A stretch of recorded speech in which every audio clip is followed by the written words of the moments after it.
నమస్కారం. నా పేరు రమేష్ కడారి, హైకోర్టు అడ్వకేట్, తెలంగాణ. పట్టా భూములకు సంబంధించినటువంటి ఈ యొక్క డాక్యుమెంట్స్ ఏముంటాయి? పట్టా ఒక వ్యక్తి ఓనర్షిప్, అతని యొక్క పట్టాదారుడు అని చెప్పాలంటే అతని దగ్గర ఏ డాక్యుమెంట్లలో అతని యొక్క పేరు ఉండాలి అనేది మనకు క్వశ్చన్ అనమాట. ఇక పట్టాదారుడు అని చెప్పడానికి కారణం ఏంటంటే, పట్టాదారుడు ఎప్పటికి కూడా అతనికి పట్టా పాస్ పుస్తకం కలిగి ఉండాలి. పట్టా పాస్ పుస్తకం అంటే ఏంటిది?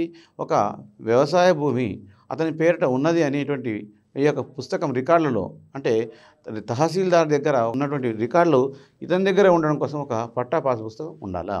అలాగే టైటిల్ డీడ్ అంటారు.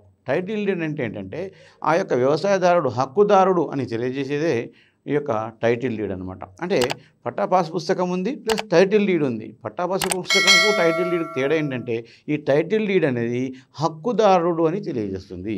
ఆ డీడ్కి సంబంధించిన హక్కుదారుడు అని తెలియజేస్తుంది. అంతకుముందు పట్టా పాస్ పుస్తకం వేరుగా ఉండేది, అలాగే టైటిల్ డీడ్ వేరుగా ఉండేది. కానీ తెలంగాణ ప్రభుత్వం వచ్చిన తర్వాత patta pass book cum title deed అని ఇచ్చారనమాట.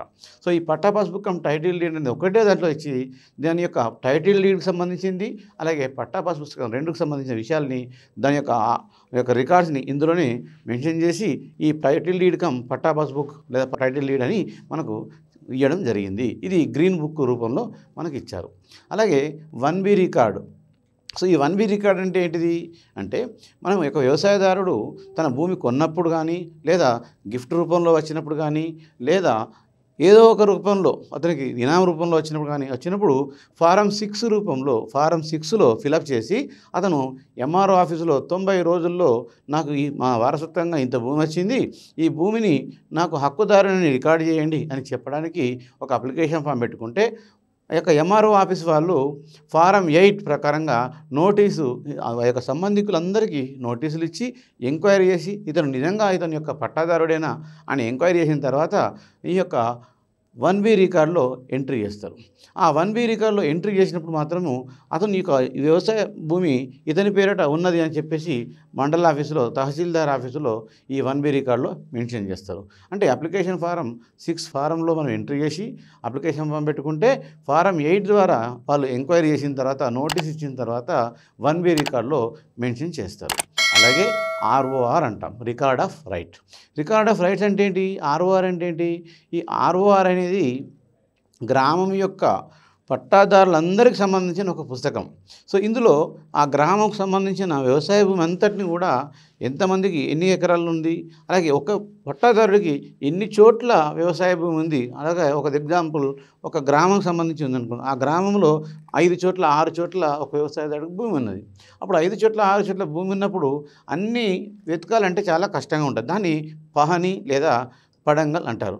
ఈ పడంగల్కి ఒక దగ్గర మాత్రం ఒక ఖాతాకు సంబంధించిన విషయమే ఉంటే, అలాగే RORలో మాత్రం మనకు అన్ని ఈ యొక్క ప్లేసులలో ఉన్నటువంటి అన్ని 4 చోట్ల 5 చోట్ల 6 చోట్ల 7 చోట్ల భూమి ఉన్న అతని యొక్క డేటా అంతా ఒక దగ్గర వచ్చి ఈ యొక్క RORలో ఎంట్రీ చేయడం జరుగుతుంది అనమాట.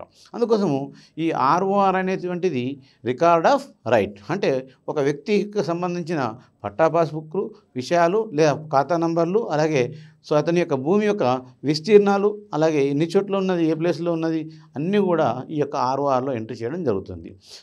పహని లేదా పడంగల్. పహని అంటే ఏంటి? మనకి ఇక్కడ అంటే ఏంటంటే, మనకు వ్యవసాయ భూమి ఒక ఖాతాకు సంబంధించిన వ్యక్తిని తెలియజేసే దాన్ని పహని అంటారు, ఆంధ్రలో పడంగల్ అంటారు. అంటే ఇందులో ఒక వ్యవసాయదారుడికి ఈ యొక్క 5 విషయాలలో మనకు చక్కటి అవగాహన ఉండాలి. పాస్ పుస్తకం అంటే ఏంటిది, టైటిల్ డీడ్ అంటే ఏంటిది, 1B రికార్డ్ అంటే ఏంటిది, ROR అంటే ఏంటిది, పహని అంటే ఏంటిది, ఈ విషయాలు అవగాహన ఉన్నప్పుడు మాత్రమే ఆ వ్యవసాయదారుడికి అతని ఇక ఇన్ని రికార్డులు అతనికి కరెక్ట్గా ఉన్నప్పుడు మాత్రమే ఆ భూమి అతని గర్వంగా చెప్పగలడు. అతనికి అన్ని రకాల హక్కులు ఉంటాయి. ఆ యొక్క భూమిని ఎవరు కూడా కబ్జా చేసుకునే అవకాశం ఉండదు. మీ భూములను మీరు కాపాడుకోవడం కోసం మాత్రం, ఈ యొక్క చట్టాలపై అవగాహన కల్పించడం కోసం మాత్రం ఈ యొక్క సోషల్ పోస్ట్ ఛానల్ నుంచి మీకు ఈ విషయాన్ని తెలియజేస్తున్నాను.